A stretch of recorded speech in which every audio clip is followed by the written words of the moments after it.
Bayangkan situasi ini, mungkin ini sangat relevan untuk Anda. Anda sedang duduk di meja kerja Anda saat ini. Menghadapi hari yang cukup berat ya? Betul, beban hari yang berat semakin menumpuk, tenggat waktu semakin dekat. Notifikasi email terus berdatangan tanpa henti. Anda bisa merasakan ketegangan itu mulai menjalar, mengunci otot-otot di bahu Anda. Dan tangan Anda melayang di atas meja. Ya, persis. Di satu sisi, ada headphone peredam bising Anda. Benda itu siap untuk menenggelamkan Anda dalam playlist favorit yang selalu bisa diandalkan. Sebuah pelarian sonik? Tepat sekali. Tapi di sisi lain, ada pilihan untuk sekedar mematikan layar, menutup mata, mengambil nafas dalam-dalam, dan mencari ketenangan dalam keheningan total. Pertanyaannya, mana yang akan Anda pilih? Nah, dalam penelusuran mendalam kita hari ini, kita sudah mengumpulkan tumpukan data yang luar biasa. Dari analisis komparatif, riset klinis, sampai wawasan kecerdasan buatan, untuk membedah satu pertanyaan penting. Mana yang sebenarnya lebih berdampak untuk kesejahteraan dan pemenuhan diri Anda secara fundamental? Mendengarkan musik atau bermeditasi? Dan ini yang bikin saya sangat antusias dengan topik kita hari ini. Sebelum kita menyelam terlalu jauh ke dalam data-data tersebut, saya rasa kita perlu meluruskan satu hal dulu. Silahkan. Penelusuran kita ini sama sekali bukan tentang mencari pemenang mutlak. Kita tidak sedang memaksakan bahwa satu metode itu lebih superior dibandingkan yang lain dalam setiap situasi. Iya, ini bukan kompetisi. Betul, dari analisis yang kita lakukan, narasi utamanya justru tentang penyelarasan fungsional. Ini tentang memahami secara presisi fungsi spesifik dari kedua instrumen tersebut dan tentu saja kapan waktu yang tepat untuk menggunakannya. Jadi tujuannya untuk membongkar asumsi-asumsi yang beredar ya? Iya, dan memetakan panduan praktis supaya Anda tidak lagi merasa dibombardir oleh informasi kesejahteraan yang seringkali bertentangan. Harapannya, Anda akan mendapatkan momen pencerahan yang bisa langsung diaplikasikan. Sepakat. Mari kita langsung bedah perbedaan inti dari keduanya. Saya sering menganalogikan ini sebagai perbedaan antara intervensi pertolongan pertama dan pergi ke pusat kebugaran mental. Analogi yang sangat pas. Kalau kita lihat mekanisme dasarnya, musik itu beroperasi sebagai alat eksternal yang brilian. Ini adalah intervensi akut. Ketika Anda mendengarkan lagu, katakanlah yang bertempo cepat atau ya lagu dengan progresi akord favorit Anda. Musik itu tidak butuh waktu lama untuk bekerja. Benar. Ia bertindak seketika. Musik memanipulasi lingkungan internal Anda dengan memicu pelepasan neurotransmitter. Kita sudah tahu, dopamin memberikan lonjakan kesenangan, dan serotonin merombak suasana hati Anda. Dan yang paling menonjol dari musik adalah kecepatannya. Ya, kecepatannya. Musik itu seperti plester luka kognitif yang sangat efisien. Kalau Anda butuh meredakan lonjakan stres seketika atau sedang memproses emosi yang sangat akut, Misalnya butuh katarsis setelah putus cinta. atau butuh lonjakan adrenalin sebelum presentasi penting, musik memberikan hasil instan yang sangat sulit ditandingi. Kecepatan itulah yang membuat musik sangat menggoda. Ia pada dasarnya meretas sistem sensorik Anda untuk mengubah cuaca di dalam pikiran Anda secara instan. Tetapi, Nah, ini dia tetapinya. tetapi jika musik adalah plester yang menutupi luka, meditasi beroperasi dengan paradigma yang sama sekali berbeda. Evaluasi literatur kita mendefinisikan meditasi sebagai praktik internal yang aktif. Pusat kebugaran mental tadi ya. Tepat. Ini benar-benar seperti pergi ke pusat kebugaran untuk kesehatan mental Anda. Tujuannya bukan sekedar memberikan kelegaan sementara atau mengusir awan mendung hari ini. Tujuannya lebih radikal. Sangat radikal. Tujuannya adalah merestrukturisasi sistem iklim di otak Anda secara keseluruhan. Meditasi tidak menyingkirkan pemicu stres, melainkan melatih Anda untuk mengamati perasaan tersebut tanpa langsung bereaksi. Stimulus dari luar dan respons di dalam diri Anda. Betul sekali. Jadi kalau kita aplikasikan langsung, bagi Anda yang sedang mendengarkan, pembagian tugasnya cukup jelas. Kalau Anda panik karena tenggat waktu tinggal menghitung menit, dan Anda butuh pergeseran mood secepat kilat untuk fokus, Musik adalah taktik taktis Anda. Pasang headphone itu. ya pasang headphone Anda. Tetapi kalau tujuan Anda adalah perbaikan jangka panjang, katakanlah Anda ingin berhenti menjadi orang yang selalu cemas, mencabut kecemasan itu dari akar neurobiologisnya. Anda tidak bisa terus-menerus bersandar pada playlist. Anda membutuhkan fondasi struktural. Dan fondasi itu dibangun melalui keheningan meditasi. Berbicara soal fondasi struktural, Ini membawa kita ke ranah sains dan biologi stres itu sendiri. Disinilah data-datanya mulai terlihat sangat menarik. Ya, ada satu konsep medis penting dari data kita, yaitu beban alostatik. Beban alostatik. Bisa Anda jelaskan sedikit untuk yang mungkin belum familiar? Tentu, beban alostatik adalah akumulasi kerusakan fisik dan mental pada tingkat seluler. Ini terjadi pada tubuh Anda akibat stres kronis yang tidak berkesudahan, manifestasi dari kelelahan sistemik saat sistem saraf Anda dikunci dalam mode waspada atau fight or flight selama berbulan-bulan. Atau bahkan bertahun-tahun? Sayangnya begitu. Dan melihat data klinisnya, ini bukan sekedar soal merasa lelah secara mental. Beban alostatik ini benar-benar merusak kita secara fisik. Memang. Namun, bagian yang mencerahkan dari riset kita adalah bagaimana kedua intervensi ini, musik dan meditasi, bisa bertindak sebagai semacam kode curang. Ya, cheat codes biologis untuk melawan kerusakan tersebut. Metriknya sangat konsisten. Keduanya terbukti menurunkan kadar kortisol, menekan detak jantung ke ritme istirahat yang lebih sehat, dan secara mengejutkan, Meningkatkan fungsi kognitif secara umum. betul. Mari kita lihat studi klinis spesifik yang kita soroti. Ada studi pada kelompok demografi lansia yang mulai mengalami penurunan kognitif kan? Ya, parameter yang diukur dalam studi itu cukup ketat. Hasilnya menunjukkan bahwa mendengarkan musik maupun praktek meditasi, keduanya memberikan peningkatan yang terukur pada regulasi suasana hati dan kualitas tidur mereka. Tapi data yang paling mencolok buat saya datang dari program 8 minggu itu. Studi pada penyintas kanker payudara. Iya, kelompok ini sering mengalami trauma emosional yang intens dan penurunan kognitif pasca perawatan. Dalam penelitian itu, mereka membandingkan efek meditasi berbasis mantra dengan mendengarkan musik klasik. Dan hasilnya sangat signifikan. Benar-benar membuat saya membaca ulang datanya.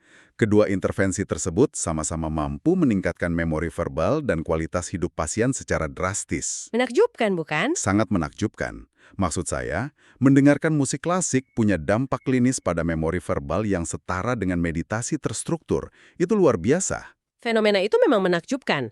Tapi kita harus melihat bagaimana masing-masing praktek ini mencapai hasil tersebut. Karena mekanismenya di dalam otak sangat berbeda. Nah, ini membawa kita ke pembahasan tentang Default Mode Network. Atau DMN, kita harus membedah ini karena signifikansinya sangat besar. DMN adalah jaringan di otak yang menyala sangat aktif ketika perhatian Anda tidak terfokus pada tugas eksternal. Area yang aktif saat kita melamun. Ya, melamun, memproyeksikan kecemasan ke masa depan, mengingat masa lalu, dan yang paling krusial, rumination. Rumination. Kecenderungan kita terjebak dalam putaran pikiran obsesif tentang diri kita sendiri. DMN ini seperti narator internal yang tidak pernah diam, dan seringkali ia sangat kritis. Tepat. Lalu bagaimana musik berinteraksi dengan DMN?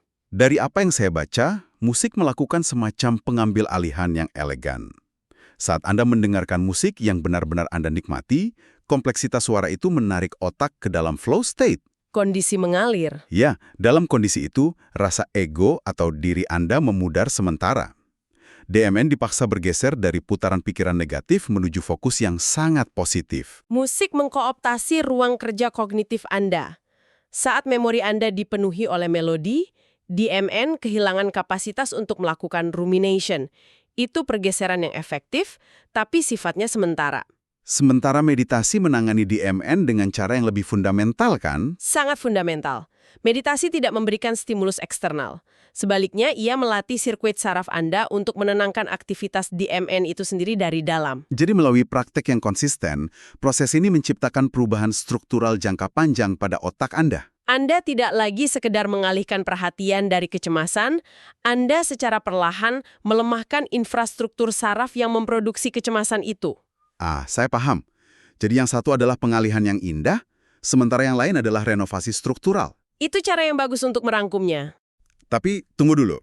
Rasanya kita terlalu fokus pada mikrobiologi otak. Kita kan tidak hidup di ruang hampa sebagai sekumpulan neuron saja. Tentu saja tidak.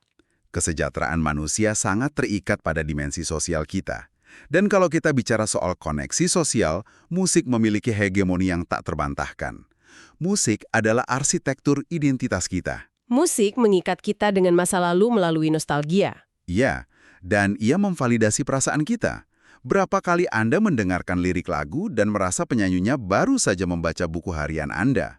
Musik membuat kita merasa dilihat dan dipahami oleh dunia luar. Dimensi sosial dan validasi emosional ini adalah elemen esensial. Kita butuh cermin eksternal untuk memahami emosi kita, dan seni menyediakannya. Tapi ada risikonya kan? Aktif analitis, disinilah letak resiko laten musik. Justru karena musik sangat syarat emosi dan mahir memvalidasi perasaan, ia punya potensi bumerang. Terkadang ia bisa memicu rumination itu sendiri. Sebentar, maksudnya mendengarkan lagu sedih saat patah hati itu kontraproduktif secara klinis. Banyak orang merasa itu bentuk katarsis. Ada perbedaan tajam antara katarsis dan rumination. Katarsis berujung pada pelepasan emosi. Tapi jika Anda terus-menerus memutar playlist patah hati yang tragis, Anda mungkin secara artifisial mempertahankan lingkungan depresif itu. Oh, Anda malah memenjarakan diri dalam putaran kenangan buruk karena dopamin tetap dilepaskan lewat apresiasi estetika lagu tersebut. Tepat. Lebih jauh lagi, mengandalkan musik secara eksklusif berarti Anda mengalihdayakan regulasi emosi Anda. Stabilitas internal Anda bergantung penuh pada stimulus eksternal. Wah, jadi kalau playlist saya tidak tersedia atau headphone saya rusak baterainya, kemampuan saya untuk merasa tenang ikut hancur. Stabilitas saya disandra oleh alat eksternal. Dan disinilah nilai tak tertandingi dari meditasi muncul. Literatur kita menyoroti konsep inner directedness atau pusat arahan internal. Pusat arahan internal. Ya, meditasi membangun kapasitas Anda untuk menjadi pengamat yang netral terhadap gejolak emosi Anda. Ketika pusat ini terbangun kuat, kedamaian Anda tidak lagi tersandra oleh peristiwa di luar diri Anda. Anda tidak lagi butuh lagu tertentu untuk mengatur kesedihan. Anda menjadi jangkar yang kokoh di tengah badai emosi Anda sendiri. Sangat presisi. Kalau dipikir-pikir, penjabaran ini membuat saya bertanya-tanya. Mengapa kita harus memilih antara intervensi eksternal yang cepat dan restrukturisasi internal yang lambat? Mengapa harus memaksakan dikotomi ini? Betul. Bagaimana kalau kita menggabungkan keduanya? Dan, rupanya, data klinis mendukung intuisi ini. Ada temuan riset yang solid tentang sinergi kedua praktek ini. Ya, pendekatan biner seringkali membatasi kita. Ada studi ekstensif dari Universitas Yale yang secara khusus menguji hipotesis kombinasi ini. Studi Yale itu kesimpulannya sangat tegas kan? Sangat tegas. Menggabungkan musik dan mindfulness menargetkan mekanisme saraf dan mekanisme jantung secara simultan. Kombinasi ini mengobati gejala depresi dan kecemasan dengan kemanjuran yang jauh lebih tinggi. Jauh lebih tinggi dibandingkan jika dilakukan secara terpisah. Ini sangat masuk akal. Musik memberikan lingkungan yang aman, sementara meditasi melakukan pekerjaan beratnya. Benar. Tapi mari kita buat temuan ini lebih membumi. Realitas psikologisnya adalah, bagi kebanyakan pemula, instruksi untuk duduk diam dalam keheningan total itu sangat mengintimidasi. Keheningan tiba-tiba terasa memekakkan telinga. Ya, demen Anda langsung berteriak. Oleh karena itu, riset menawarkan protokol transisional yang cemerlang, sebuah rutinitas 15 hingga 20 menit yang disebut protokol mindful listening. Mari kita bedah langkah demi langkah. Ini momen di mana teori diterjemahkan menjadi utilitas praktis yang bisa langsung Anda adopsi. Baik, protokol ini punya 3 langkah yang mengalir secara berurutan. Langkah pertama adalah pemanasan musikal, sekitar 5-10 menit. Instruksinya adalah memutar musik instrumental yang menenangkan. Yang spesifik dari data ini, mereka merekomendasikan musik pada frekuensi 432 Hz atau 440 Hz. Ya, alasan klinisnya karena frekuensi ini terbukti paling efektif untuk menurunkan lonjakan kecemasan awal. Ia bertindak sebagai semacam jangkar lembut bagi pikiran Anda yang sedang kacau. Dan tugas Anda di fase ini bukan untuk menganalisis lagunya. Betul, dengarkan saja tanpa menghakimi. Perhatikan tekstur suaranya, rasakan resonansi instrumennya, dan perhatikan jeda di antara nada-nada tersebut. Rasionalisasi di balik langkah satu ini sangat elegan. Alih-alih memaksa otak berhenti mendadak, Anda memanfaatkan musik untuk menjinakkan pikiran yang liar. Anda mengizinkan alat eksternal menstabilkan fokus Anda terlebih dahulu. Begitu pikiran Anda selaras dengan ritme musik, Anda siap untuk langkah 2. Yaitu transisi hening. Fase ini juga memakan waktu sekitar 5 hingga 10 menit. Disinilah tantangan sebenarnya. Anda membiarkan volume musik perlahan-lahan memudar hingga mencapai keheningan total. Fase memudar ini pasti sangat krusial, kan? Ya, karena saat stimulus eksternal ditarik, otak biasanya akan mulai panik mencari pekerjaan. Di detik-detik keheningan itu, Anda harus memindahkan titik jangkar Anda. Dari gelombang suara eksternal, berlabuh ke ritme napas internal kita sendiri. Sadari sensasi udara yang masuk dan keluar. Dan tanpa musik, narator di kepala Anda pasti akan mulai berbicara. DMN kita tadi, kuncinya di tahap ini bukan berperang melawan pikiran itu, kan? Kita tidak mencoba membungkamnya secara paksa. Betul, tugas Anda adalah melatih kapasitas untuk sekedar mengamati pikiran yang muncul tanpa memberikan reaksi emosional. Saya suka analogi ini. Bayangkan pikiran Anda seperti mobil yang melintas di jalan raya. Anda hanya menontonnya lewat dari trotoar tanpa ada dorongan untuk melompat ke tengah jalan dan menghentikannya. Inilah esensi dari pusat kebugaran mental yang sesungguhnya. Setelah bertahan dalam keheningan itu, kita masuk ke langkah 3, integrasi dan refleksi. Ini sangat singkat, hanya sekitar 2-3 menit. Untuk menutup sesi, Anda memutar satu lagu lagi, tapi parameternya berbeda. Pilih lagu yang membangkitkan semangat, Atau track instrumental yang terasa mencerahkan. Fungsinya untuk secara halus mengintegrasikan wawasan atau kejernihan yang baru saja Anda capai dalam keheningan tadi. Membawanya sebagai bekal untuk kembali berinteraksi dengan dunia luar. struktur 3 langkah ini adalah kompromi psikologis yang brilian. Ia mengatasi resistensi terhadap keheningan. Anda menggunakan musik sebagai jembatan yang landai menuju pikiran Anda sendiri, melatih neuroplastisitas di tengah keheningan, lalu menggunakan musik lagi sebagai katalis transisi. Perpaduan sempurna antara merawat kondisi hari ini sekaligus menabung untuk ketahanan kognitif masa depan. Jadi, apa inti dari pembedahan data kita hari ini? Jika ada satu prinsip sentral yang harus tertanam di benak Anda, itu adalah perbedaan ini. Musik digunakan untuk mengubah keadaan, sementara meditasi digunakan untuk membentuk karakter permanen. State versus trait ya. Musik adalah instrumen suportif yang kaya sensorik. Pertolongan pertama emosional. Sedangkan meditasi adalah rute jangka panjang untuk merestrukturisasi fundamental kesadaran Anda. Keduanya bukan musuh. Keduanya adalah mitra taktis yang saling melengkapi. Benar sekali. Dan saat kita mengakhiri analisis ini, saya ingin menempatkan satu pemikiran baru di benak Anda. Kita tahu musik merekayasa emosi secara instan, dan meditasi mengubah arsitektur otak secara permanen. Iya. Tapi coba evaluasi kebiasaan Anda. Jika Anda terus-menerus memutar playlist yang sama setiap hari, menggunakannya sebagai plester luka sonik dari pagi hingga malam demi menghindari konfrontasi dengan pikiran Anda, Tanpa pernah berlatih dalam keheningan. tepat.